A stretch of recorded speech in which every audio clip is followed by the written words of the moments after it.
Father Flavie Villanueva, hindi daw bayolente ang mga nagdodroga.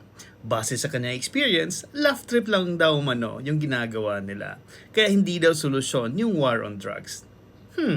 Parang may mali. Tingnan nyo to. The drug problem is a health and mental issue. Oo. Ang ginawang solusyon nun ni Duterte ay peace and order. So, hindi tumugma sa diagnosis. Bagamat may drug rehab, but you do not create a drug rehab na mass and volume. Ang drug rehab, pinakamahusay niyan is 1:5 or even 1:1.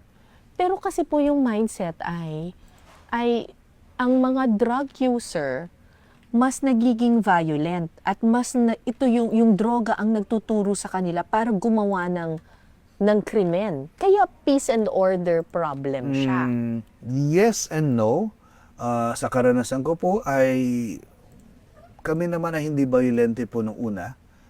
Hindi kami naghahanap ng away, laugh trip lang kami. I will not romanticize. Meron talagang mga taong, meron nga mas violente ka kahit walang droga. Road rage. Diba?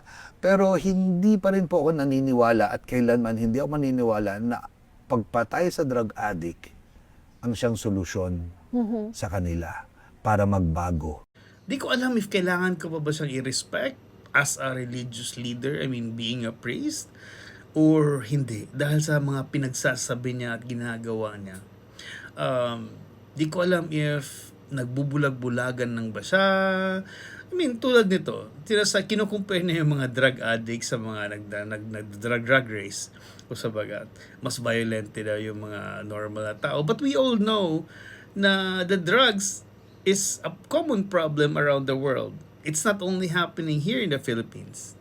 Na problema talaga, being violent talaga yung effect ng mga drugs. Ewan, ayoko magsalita ng masama laban sa kanya.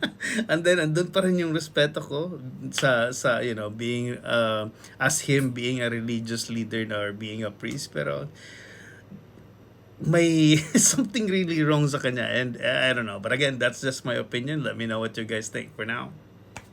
Cheers.